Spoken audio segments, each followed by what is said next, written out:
Hey gang, Melissa Hinault here with the Burnout to All Out podcast.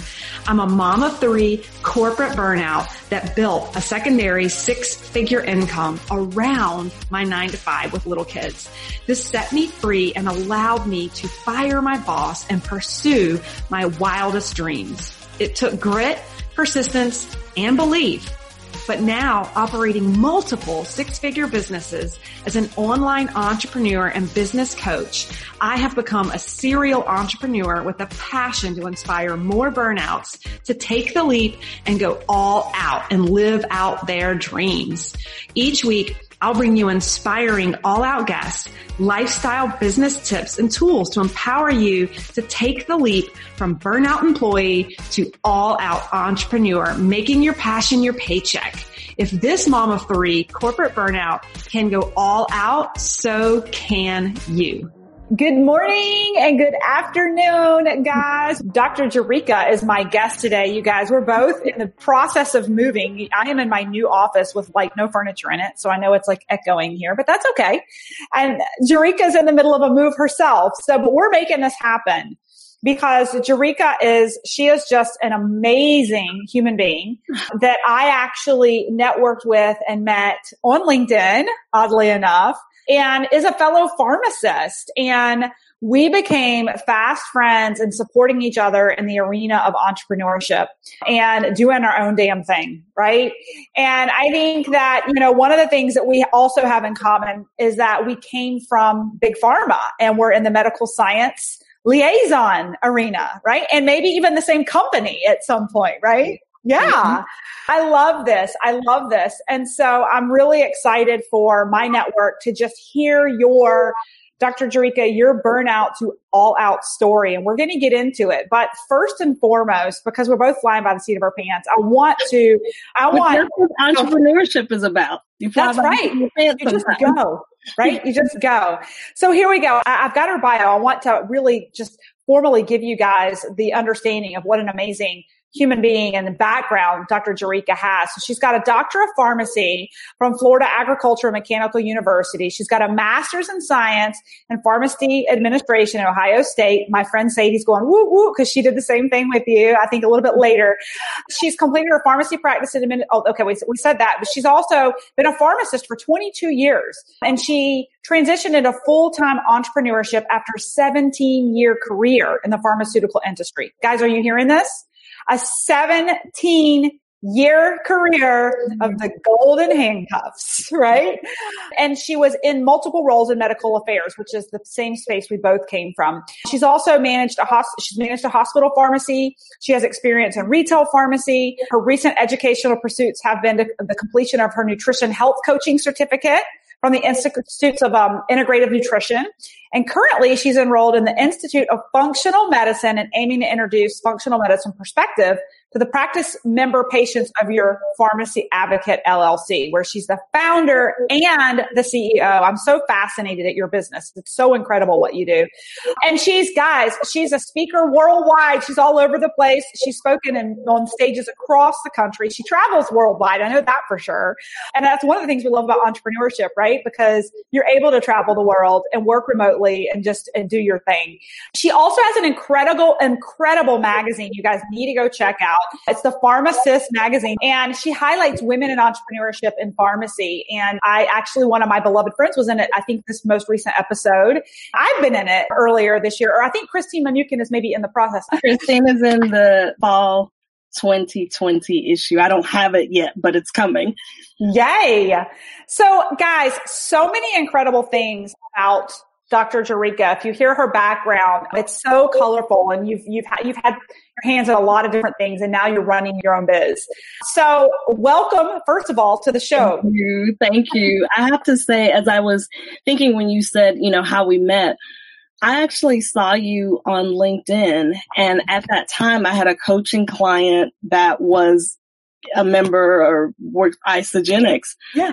So when I saw you, I was like, I need to introduce them. Uh-huh. And I don't know that ever materialized, but what I do know is that I met you, and you have to be like one of I know we don't talk often because we're running at high speeds, but when we do, you're one of those friends that even if I don't have to talk to you every day, I know I can shoot a text, a voice text. That's your method. And I know that like, it doesn't matter where we pick up. If I need something, if I question about something. And so I really do appreciate that because I know that, you know, that wasn't when I met you again, it was to introduce you to somebody else, but it's been one of the most rewarding friendships that I've made in business. And so I greatly appreciate that. Oh, you're so sweet. Oh my gosh. And I just love and adore you. And isn't it fun, the power of connecting? Right? Like I remember you and I booked a discovery call just to get to know each other and just unpack what we were both doing and became quick champions of each other. And oh my gosh, that's so much fun. And I adore you. I enjoy every conversation we have. And I know you are changing lives for people left and right, patients and pharmacists. And it's crazy times. It's crazy times.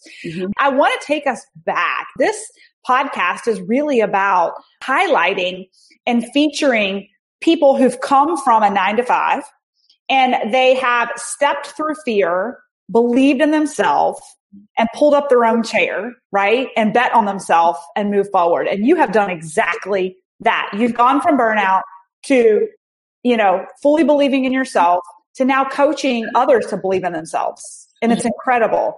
So can you take us back to the Jerrica prior? Take us back to corporate life when this was just an idea in your head.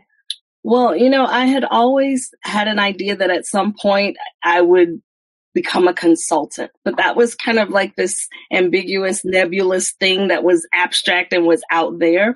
And I remember, you know, some of the first contracts I signed to hire someone to help me kind of figure that out because all I knew how to do was be a pharmacist and work in corporate America. And then my health actually made me play my hand. You know, I was sitting there like with my hand and as a deck of cards or as a hand of cards, but I was holding them close to the vest and I was just waiting. I was holding them. But my health, 4 years ago, I had brain surgery. And many times when I say that, I pause to give people a chance to go. Cause I had forgotten that. So it's been 4 years ago, I had brain surgery and that was probably the first time in my life that my health had been right before my eyes and I had to make a decision. And what I didn't realize at the time that I was sitting there talking to the neurosurgeon, I thought I was talking about what my options were. And he said to me, I thought I was talking about my options. He said, basically, you don't have options, you know? And I was like, no, let's have an educated conversation about my options. Like I have the option not to do this. And he was like, no, you'll be paralyzed. And then I thought, well, I have the option to delay it. And he was like, I don't know if that's a good idea either because you've gone a long time and, you know, you really need to do this. But it was amazing because all of that was in the backdrop of a career in the pharmaceutical industry. And I had a wonderful career and I loved working in the industry, do the job. But it was what I didn't realize was how much I didn't prioritize me. I dealt with quite a lot of racist incidents in the pharmaceutical industry. And I always pause when I say that to say, this is not to say that any company, whatever is bad. I mean, racism, I think is bad in itself. It's all over our world. However, what I didn't realize was that I didn't have to put up with it. That's right. I didn't understand the value that I had. I knew that I was intelligent, but I don't think I second guessed myself a lot. And I just thought that this was the way it was. And this was just how it had to be. And I did not prioritize me. And so I was crushing goals and that was great, but that wasn't really what made me happy. And so when I got to the point of having, you know, brain surgery and having to really make that decision to lay everything else down and go lay on the table and let them cut the back of my head open, like that'll make you think. Yeah. It will. Wow. So then my health came back around 2 years later and it was something else. I was falling asleep while I was driving. And so it was like, I believe that was God's way of saying, you've got to stop because I was just on the move. I was just moving and shaking and going and doing and flying and working. And that was wonderful, but I was getting lost in all of that. Yes. Oh my gosh. So you hit on so many things here. And first and foremost, I agree 100%. It's a God thing, right? Like I had this conversation with people, gosh, it seems like more frequent than not in 2020, that the worst of times you can look back and realize it was such a pivotal moment that sometimes God has you just drop to your knees. Sometimes you have to fall literally to know where you stand, right? And I truly believe everything happens on purpose. And I think you and I have that same belief. And I can only imagine being African American and female in a corporate driven role. I mean, I just as a female in a leadership role with small children had tremendous discrimination. And I can't imagine layering on to that, right? You can imagine how your health kind of gets pushed to the side because you can't be that person who needs more. You can't, like, I remember in one of my roles, I remember the director questioning if I had actually gone on a trip for work or if I had been in town and taken that time to go to the doctor. And I was like, well, you know, you got a car in my garage and you got a $10,000 credit card in my wallet. And if that's your question about me, then you might want to rethink the decision that you made to ask me to work here. Right. Because if you like, you either trust me or you don't. But the fact that, and I said, well, and by gosh, I worked with a commercial colleague because I was in the managed markets piece. So you could ask him because I worked with him that day. And you got a flight receipt, you got all kinds of receipts from my expense. Like, but really, and so can you imagine, like, and this was in the journey of realizing that eventually I had to have brain surgery. This was when I didn't know what was going on. So can you imagine having to kind of feel like you got to keep it under wraps, keep yourself real quiet because you can't make any waves. You want to be a squeaky wheel. And they're already scrutinizing. Did you do what you said you did anyway?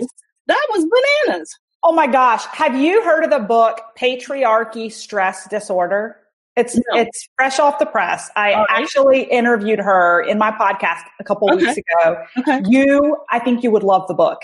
Everything you're talking about putting your health aside just to show up. And it really focuses on women, high performers. It doesn't really get into race, but that's like a whole nother layer of centuries and centuries of oppression and what that does like psychologically to you and to show up in a bigger and better way and overcompensate and then blow your adrenals out because you don't want to not show up, right?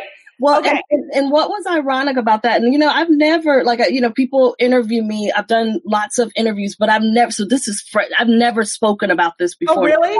Like, I don't know me, man. I just like, I'm going to unpack all of it. You bring the best stuff. But this was a woman. So I had two women in direct leadership over me who were questioning this. And you're like, and they themselves had health challenges. So you would think that if nothing else, but I believe that sometimes women in the workplace have, you know, drank the Kool-Aid. And so literally they were like pressing going, no, but did you really make that trip? Yeah, I made the trip. Look at the receipt. Like, and so it's surprising that these were women who were not very compassionate, if you will. Right. Oh my gosh. They were not on your side. Well, so that brings us to kind of the next step, the next phase, right? So your health was put aside long enough that you had a reality check. So I was falling asleep while I was driving. So I had to like make a decision pretty quickly because I realized that either I was going to kill myself or I was going to kill somebody else or both. Yeah. And it's not worth it. Tell us how you manifested. How did you think into the business you're in now? Like, and what gave you the confidence to take the leap, right? So talk to us about that evolution. I'll tell you, Melissa, I hope you never have to have any type of brain surgery, but if you do, you will start to, I measure things oddly enough against that. And I go, well, it's not brain surgery.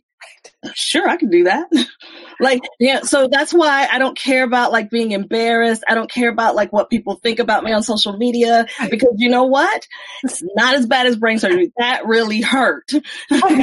So when I think, I mean, literally, I literally will say, It's not as bad as brain surgery. Oh my gosh. So it's funny. You would appreciate this conversation then yesterday, and then I'll let you move on. But my social media manager is off on vacation for the next 2 weeks, and she was delegating something to one of the VAs. It was, she couldn't get her LinkedIn. She couldn't get my LinkedIn passcode yesterday to post some things on social media. God bless you if you're listening, Amanda. She was freaking out, like the freak out emoji face. I can't get it in. Oh my God, this is such a big deal. And my response to her was, nobody died. It's social media. It's a post.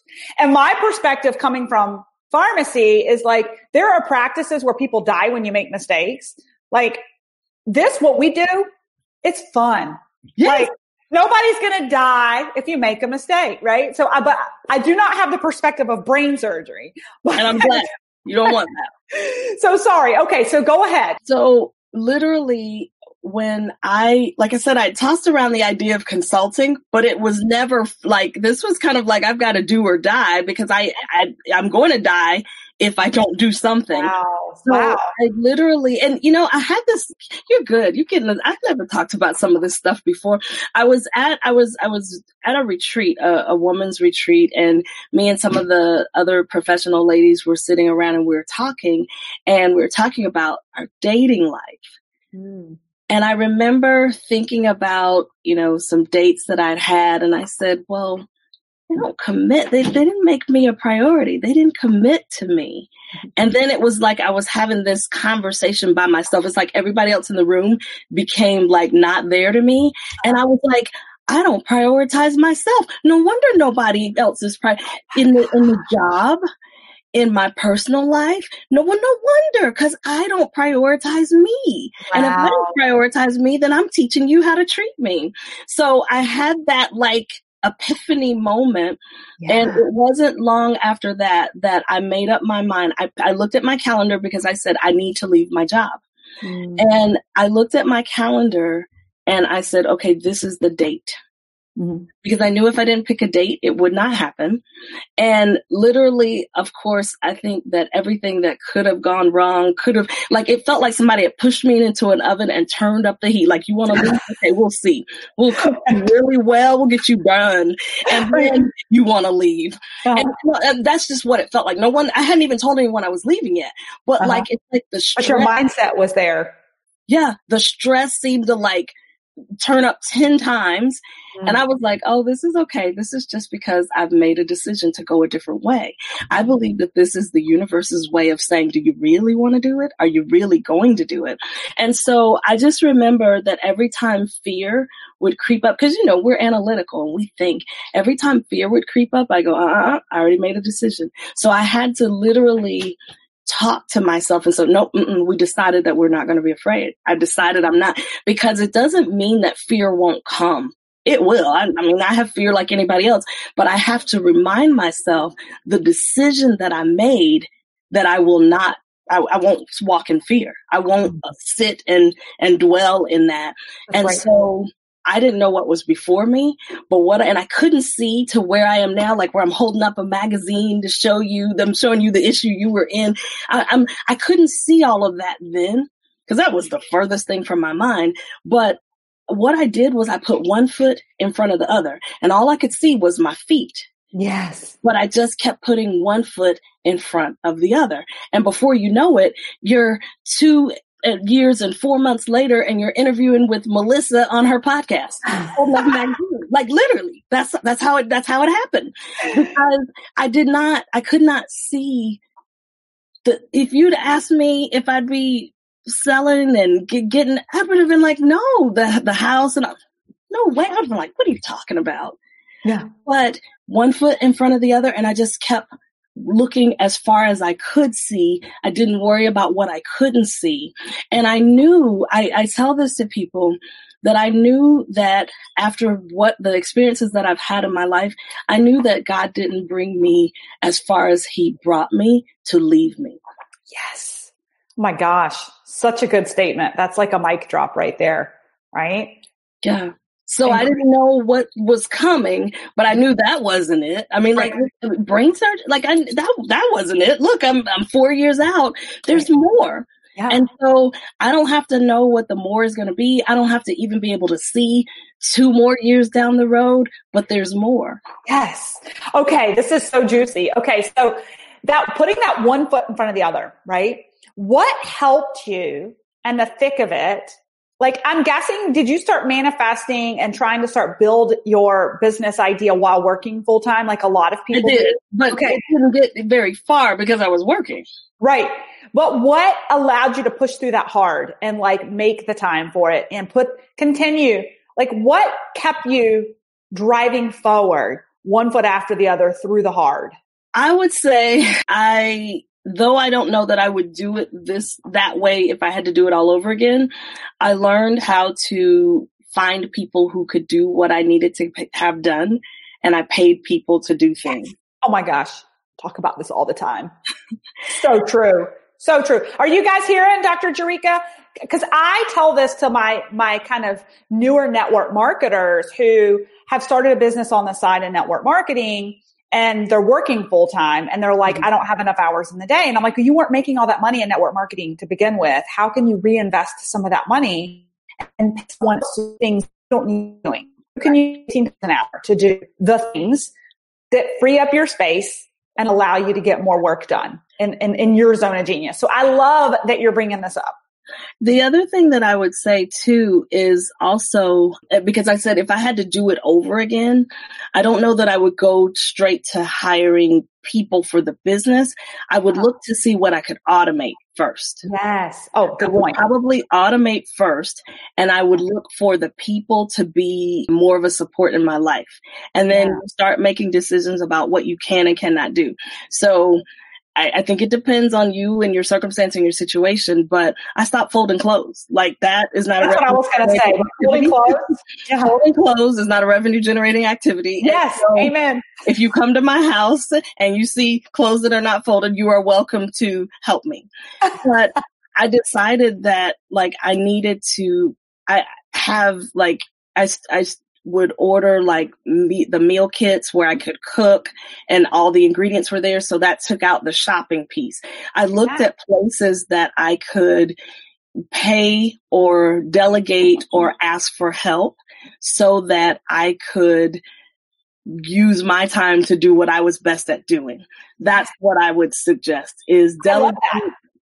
Yeah. You got me on the Green Chef too, because what I love about this, and I actually read something about this with Barack Obama, and I think all presidents, they don't pick out their outfits in the morning because it's one less choice. Like the less decisions you have to make that aren't specific to your business, the fresher mind you have for your business. That's true. So like all these women that are watching right now that, perseverate and stress over meals and meal planning, that was me, man. I used to fly home from my like week of work for corporate I had a paleo cookbook, and I would be going through it on my flight on Thursday nights.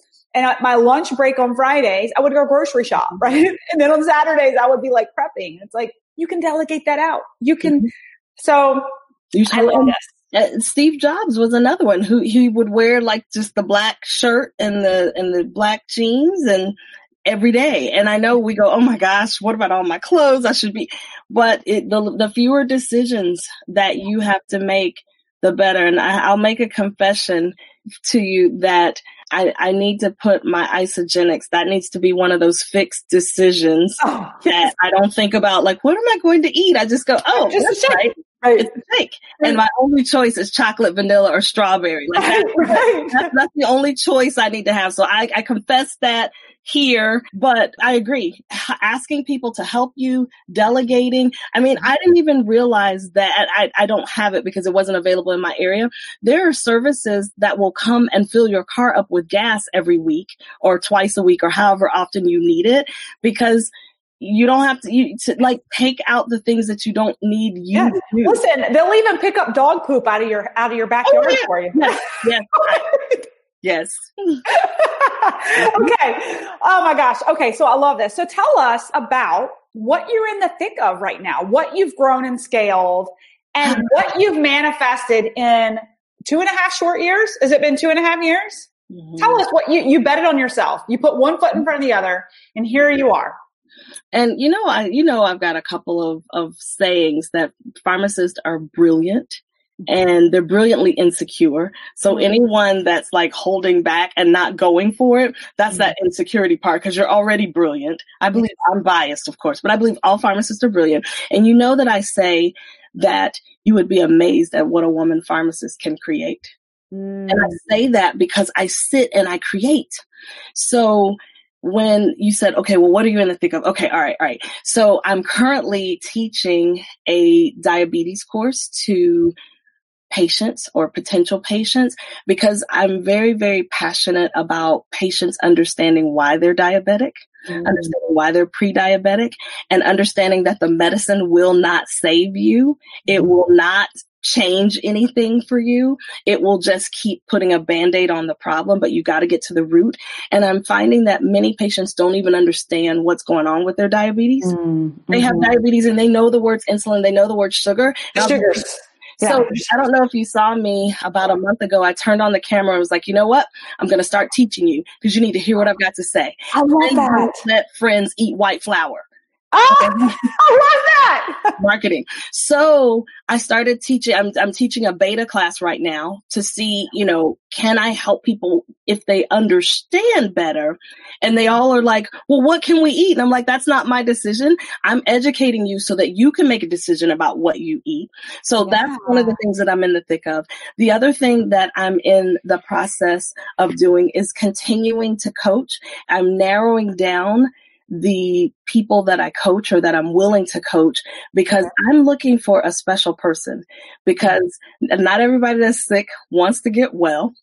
So I'm looking for the person that's like, no, I really want to get well. I really want to make something happen. I really want to, because I am very passionate about helping women pharmacists, women healthcare practitioners in general, get what it is that they want to create in their lives. So still coaching.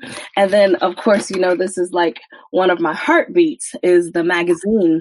And so we, for 2021, are we've already started selling subscriptions. So like now I've got to produce these magazines every year. So we started selling the first subscriptions for 2021. I'm getting ready you probably got some info from me in the last 24 hours, getting ready to host the first PharmaSis Magazine virtual networking mixer.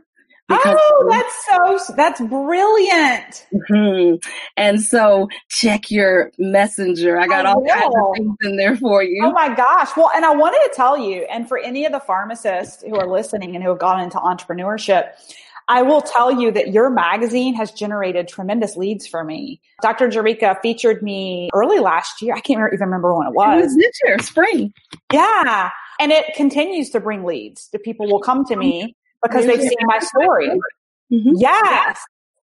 Yeah. So, if you guys if you're a pharmacist and you're watching, I know Louisa Wolowecki and Christina Newman, and Lord knows I have no idea in my larger network of different network marketing companies who's a pharmacist who's doing their own thing right now. But you guys should reach out, because the magazine's incredible to tell your story and get to women who are entrepreneurial spirits. Maybe they're trapped in their 9-to-5, but they're inspired by her magazine. Yeah. And we're getting ready to expand the magazine because the title of it is a pharmacist celebrating women in pharmacy. So we're getting ready to feature our first woman pharmacy technician.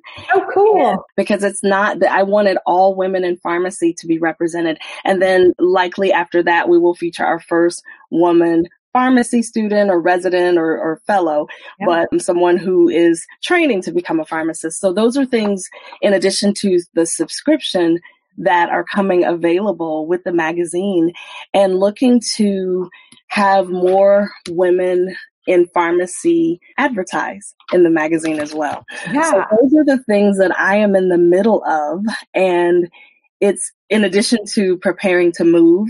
Where are you moving to? Well, that's the thing that I haven't decided yet. I have been in love with the West Coast since I went and lived in Portland last year. Right. So that is what's on my heart. But then I'm thinking some other places. So I'm really looking at what's in front of me, looking at my feet and going, okay, what do I take, what do I need to deal with that's in front of me? But I'll definitely keep you posted on where I land. Oh my gosh. And what I love about this, for those of you guys watching, is this is like the epitome of entrepreneurship and having an online business, right? Like being able to go and do and work anywhere that you want, that you can literally, like, this is the dream. This is the dream. This is why we want to be our own CEOs, because you can live where you want and do what you want. I wanted to circle back for a minute because I actually just had this random thought. Maybe we can talk about this offline, but your diabetes program, your diabetes community and the stuff that you're doing right now, I just had this thought about, like, I do this whole live launch method. Have you heard of Kelly Roche? She teaches this whole live launch method to really grow a Facebook community and grow a rapport and relationship with people and create value and information. So like anybody who watches this podcast right now, I'm doing a live launch to learn about LinkedIn in a private Facebook community that's free. They'll learn a little bit. I provide value. They get to know me and rapport. And then if they decide they want to join my academy, then they've gotten to know me enough that they feel like it's going to be a really great investment. Yeah. And so my mind was like spinning. I'm like, you could do that with diabetes education on social media. You could totally do that. You could funnel in a ton of people who need that education. They spend time getting to know you. You provide ridiculous value. And then invite them into your program, right? Anyway, we could talk about that offline. I'm like, I want to unpack for a minute some of the coaching that you're doing right now. You said you're being more selective with the ideal client. What is the overall output or purpose of your coaching with your ideal client? Because, the overall output is, one, to get them moving from their feet feeling like they're in cement and going, I don't know how, to thriving, whatever that is, whatever that looks like for them. Many, in pharmacy school, we've talked about it. They didn't teach us how to make money. They did not teach us how to market ourselves. Self-promote. That's why we're brilliantly insecure. Yes. We are used to speaking when spoken to. Right, Somebody asks you a question, you better have the right answer because it could kill somebody if you don't. But other than that, we don't want to hear from you. Right. And so to go from that and how, being programmed that way to saying, hey, I've got something important to say and you need to listen to me. Yes. Like that's a transition. And oftentimes, pharmacists, because of our analytical nature, we tend to look for tools, tips, tactics, strategies, and you can go and you can pay and you can get all that. And then you call me and go, but I just don't understand. How come all this? Because how you do anything is how you do everything. And you will, whatever is showing up in your personal life will show up in your business. But you've ignored it in your personal life. You've tucked it under the rug. You've gotten around it. You've learned to compensate. But in business, it will stop you in your tracks and you'll be like, yeah, I understand all the directions. Yeah, I got all the tools, tips, tactics, and strategies I need, but I just don't understand why I can't do it. Yes. And that's where I come in with the coaching. I have people come and say, I bought this program and that program, and I have all the how to or what to, if you will, but business is about mastery of yourself. Oh my gosh. So true. We could talk about this for hours. Would you say that you really are getting into the mindset? Like you're more, So I don't let my clients use tentative language. So when they say, well, I'm sort of, I'm like, oh no, we don't sort of kind of do anything. Like that's because if that's the way you think about it, then those are the results that you'll get. They'll be kind of sort of results. And right. Oh, we just had this conversation. We did a LinkedIn audit last night with our students in the academy. And we had this conversation that if your confidence and your posture is not right with what you're promoting or presenting, it will come right on through on media. And if you're not getting leads and you're not bringing in people to join you in your business, check your own posture and your own confidence and what you have to offer. You gotta get in between the ears first. So you are like speaking to a woman who last October was the first time ever I had invested. I mean, I had invested in a life coach before who was very helpful, but never at the level of investment I invested last year in a business coach. Mm-hmm. And like you, like when I first came to my business coach, Kayla Kraft, give you a huge shout out. When I first invested in her, which felt like an arm and a leg, like I came to her for the solutions to grow this business. What I didn't realize was she was going to get in between my ears for the next. That's where the solution is. Right. Mm-hmm. So incredible. It's amazing. And that's why I will always say that we're brilliant. Yeah. We are brilliant, but what it is we're afraid. We've been in environments and we've been trained. Our family of origin, all kinds of things come with us that we've never had to face. And then we act like I said, we don't want to face it. We just go, no, instead I'm going to build a business. I don't have to pay any attention to this, and this in my life. And I'm like, yeah, you do. You really do. You have to. Oh my gosh. You are going to love the book, Patriarchy Stress Disorder. It is going to speak to you. I can't wait till you start reading it. I want to get a text from you. Like, oh my gosh. Yes. So much. Yes. Page 36. That's it. Dr. Valerie. I don't know. She's on Instagram. She's incredible. Okay. Yay, this has been so good. Kind of in closing, one of the things I love to ask my guests is for just some advice to that budding entrepreneur who's maybe experiencing burnout. Maybe their life is not at risk, but maybe they're looking in the mirror and they're seeing that they put themselves, like their health is at risk or sliding because they're just giving too much to their career. They know there's more on the other side. Maybe they've got one foot in, kind of like the example of the audit last night where someone like thinks they want it, but they're not fully owning it, right? Mm-hmm. What's your biggest piece of advice you can give these people kind of tipping over the edge, totally burn out, wanting to bet on themselves, but are terrified to bet on themselves and make drastic change? I really feel that if you sit down and you weigh the pros and the cons, and usually the cons are some nebulous things like, oh, failure, which that's not really quantified, if you will. It's just failure. It's in things that we can't tangibly grab a hold to, like what will people say if I fail? Right. What will my parents think? What will things that you can't hold in your hand. Mm-hmm. But if you write down the pro side of what will happen if you succeed, you can talk about money, you can talk about freedom, which though you can't necessarily grasp it, you can surely feel it.